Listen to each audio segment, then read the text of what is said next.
Michel Onfray, Mickaël Azoulay, bonjour à vous deux. Bonjour. Et merci d'avoir accepté notre invitation. À l'occasion de la sortie de votre livre « Dieu, le philosophe et le rabbin », c'est publié aux éditions Bouquin. Je dois avouer qu'en recevant le livre, j'ai repensé à la sortie il y a une quinzaine d'années d'Ennemi public, un ouvrage qui rassemblait la correspondance entre Michel Houellebecq et Bernard-Henri Lévy, deux figures du monde intellectuel présentées par leur éditeur en tout cas comme radicalement antinomique, et toute différence par ailleurs, le lecteur peut être surpris par la possibilité même d'un dialogue entre vous deux, Michel Onfray, monsieur le rabbin Mickaël Azoulay, un philosophe et un rabbin donc, mais aussi un athée radical, tel que vous présentez Michel Onfray, et un rabbin inspiré par Maïmonide, par les maîtres du chassidisme ou par Emmanuel Lévinas. Pourquoi ce dialogue vous a paru malgré tout nécessaire, malgré vos différences, et peut-être en raison même de vos différences, Michel Onfray? Eh bien, disons que c'est une amie commune qui s'appelle Myriam Ilouz qui souhaitait que Mickaël et moi nous nous rencontrions.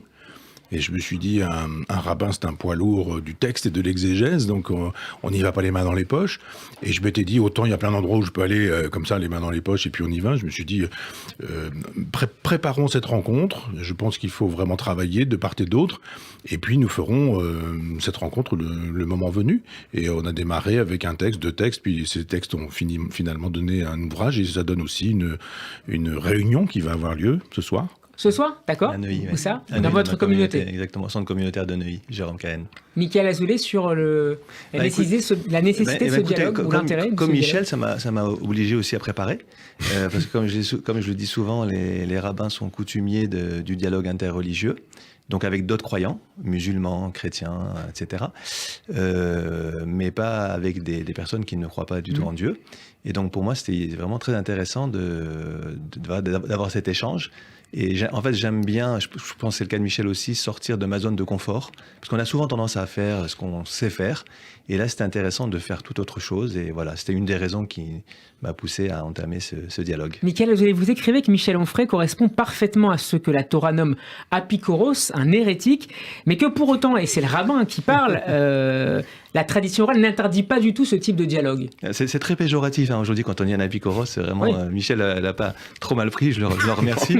mais en milieu juif, quand on dit apikoros, c'est vraiment le renégat, etc. Mais en vérité, il y a un texte qui m'inspire beaucoup dans la Mishnah, justement la tradition orale. Et le texte dit en hébreu, je vais traduire, Da machetachiv l'apikoros. Sache, apprends à savoir quoi répondre à l'apikoros. Alors je trouve ça intéressant parce que si on dit qu'il faut être capable de répondre à celui qui ne croit pas... Ça induit la possibilité du dialogue. Exactement.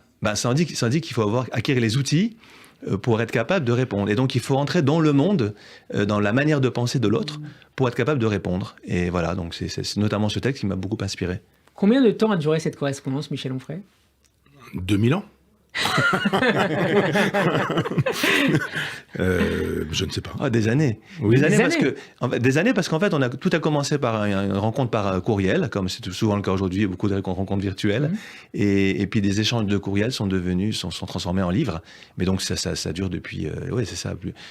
Ça date, je crois qu'on le dit dans le livre, mais au facile 5-6 ans. Ça aurait dû démarrer lors d'une rencontre qui n'a pas eu lieu, vous aviez invité en Michel fait, Onfray. j'avais invité au centre communautaire parce qu'il avait écrit un livre qui s'appelle Le traité d'athéologie, et qui était très intéressant et qui attaquait beaucoup les religions, dont le judaïsme, sur l'habit, les concepts de l'habit qui sont effectivement très gênants, le concept de guerre sainte, enfin beaucoup de choses qui peuvent amener au fanatisme que l'on connaît aujourd'hui. Et en lisant ce livre, je me suis dit, tiens, il faut quand même que je réponde à Michel que la tradition juive n'est pas qu'une tradition écrite biblique, mais aussi une tradition orale qui a l'intérêt de désamorcer tout le potentiel de violence qu'il y a dans ces textes si on les prend à l'état brut. Alors, Michel avait refusé de venir au centre communautaire, mais il a quand même dit, on va quand même faire en plus ample connaissance par mail. Et il viendra ce soir, finalement. Je n'avais pas vraiment refusé. J'avais dit, je n'accepte pas dans l'instant, mais préparons cette rencontre et j'irai à cette rencontre. Est-ce que cette correspondance a parfois créé chez vous un étonnement, une réflexion, une interrogation, une introspection devant la lecture du message envoyé par votre interlocuteur respectif? Michel Onfray, peut-être, pour commencer? Ça m'embête de répondre à ça en présence de Mickaël, mais moi j'ai aimé son intelligence et à chaque fois c'était un vrai bonheur, quoi. Donc je suis surpris par la forme que prend l'intelligence, disons. C'est-à-dire que quand je voyais le nom de Mickaël arriver, j'avais un vrai empressement à découvrir en me disant mais il va y avoir des choses intéressantes avec lesquelles je ne vais évidemment pas être d'accord, mais en même temps, on va se respecter. Et puis, moi, je l'admire beaucoup, je lui ai pas dit, mais vous m'en donnez l'occasion. Mais je veux dire qu'il y a c'est la rencontre d'une intelligence, pour moi, qui est réjouissante, parce qu'on se dit, on va pouvoir lire le texte et justement ne pas lire... J'allais dire ne pas lire le même texte. Non, ne pas lire de la même manière un même texte tout de même. Mais qu'est-ce que ce même texte si on ne lit pas différemment? C'est quoi le texte indépendamment de son lecteur d'une certaine manière? Et à chaque fois, c'était un vrai bonheur. Je pense que je ne réponds pas à votre question, que j'ai oublié, mais que si tout de même. Les rabbins du Talmud ne répondent jamais vraiment à la question. Oui, c'est ça. Donc je suis dedans. Et Mickaël Azoulay, vous confessez également, si j'ose dire, que les arguments de Michel Onfray vous ont aidé parfois à mieux comprendre certains textes juifs. Vous citez notamment le Kuzari de Judas Lévi. Oui, ne serait-ce que parce qu'ils m'ont parfois bousculé. Parce qu'en fait, vous savez, quand vous avez quelqu'un qui pense différemment et que vous acceptez de l'écouter, parce qu'il faut aussi écouter l'autre, pas seulement s'écouter soi-même en entendant ce qui nous plaît, ce qui va dans notre sens, dans ce que dit l'autre, et ça vous permet de remettre en cause aussi votre manière de penser. On pense souvent par automatisme, par réflexe, par habitude, par éducation, etc. Et là, ça permet, on en parle dans le livre, un décentrement. On sort un peu de soi-même, on essaie de voir comment l'autre pense, et du coup, ça m'a amené beaucoup. Et puis ce que j'admire chez Michel, c'est que c'est pas un homme de conviction qui veut à tout prix que la réalité entre dans ses convictions. C'est-à-dire c'est quelqu'un qui voit le monde, il a une démarche très empirique. Je vais pas chercher à tout prix à ce que la réalité colle à ma manière de penser, mon idéologie. Si je vois que le monde évolue, je peux aussi changer de manière de penser. Et Michel, je crois que ce qui le caractérise, c'est cette capacité, finalement, à être capable, à avoir le courage parfois de changer de manière de penser quand le monde change. Et c'est ça que j'ai beaucoup aimé aussi. Et c'est très talmudique, d'ailleurs. On s'attache et on voit la réalité, puis on raisonne par rapport à la réalité, pas par rapport à ce qu'on a envie que la réalité soit. L'une des grandes questions au cœur de votre échange porte sur le mal et sur le poids des épreuves de la vie dans les inclinaisons spirituelles que nous empruntons. Mickaël Azoulay, vous essayez de comprendre le parcours d'athéisme de Michel Onfray à travers notamment le prisme de sa confrontation personnelle avec le mal, la souffrance, l'injustice. Pourquoi avoir choisi cette voie d'interprétation et pourquoi, Michel Onfray, cette lecture du rabbin Azoulay vous a paru hors de propos souvent?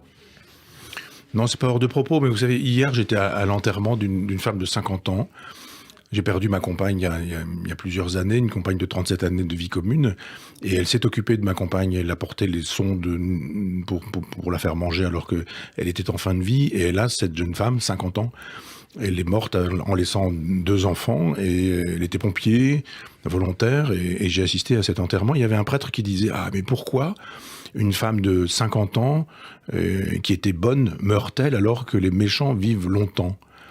Et j'ai entendu ce prêtre qui nous expliquait qu'il venait d'Afrique et qu'en Afrique, les anciens ceci, les anciens cela, enfin peu importe, mais il dit, mais j'ai compris, j'ai la réponse. Dieu laisse les méchants vivre longtemps parce qu'il veut leur laisser le temps de la conversion. Et les autres, ils n'ont qu'à mourir, à 50 ans. Et je me suis dit, mais quelle indigence de penser, mais quelle indigence devant des enfants qui venaient de perdre leur mère, un mari qui venait de perdre son épouse, enfin, des gens tous éplorés, de s'entendre dire, oui, la question du mal, on a bien compris, on laisse les gens qui font le mal sur terre parce il faut qu'ils aient le temps de se convertir, et puis les autres, ils n'ont qu'à partir tout de suite. Et je me suis dit, mais jamais un juif n'aurait dit une chose pareille. Je crois qu'il y a une espèce de... Je ne vais pas être méchant avec le propos du prêtre, mais c'est quand même très, très ras du sol, C'était très ras du sol. Alors qu'il y a toujours dans la réponse juive aux questions qu'on peut se faire, une intelligence qui nous sidère, qui nous surprend, qui nous dit « Ah oui, finalement, il y a quelque chose à prendre et à entendre ici. » Mickaël Azoulay ? La question du mal, c'est la question la plus problématique pour le croyant. Donc d'ailleurs, c'est peut-être des points de divergence très forts entre nous, et je comprends, c'est qu'on a un peu une vision différente, mais la question du mal, elle heurte profondément le croyant.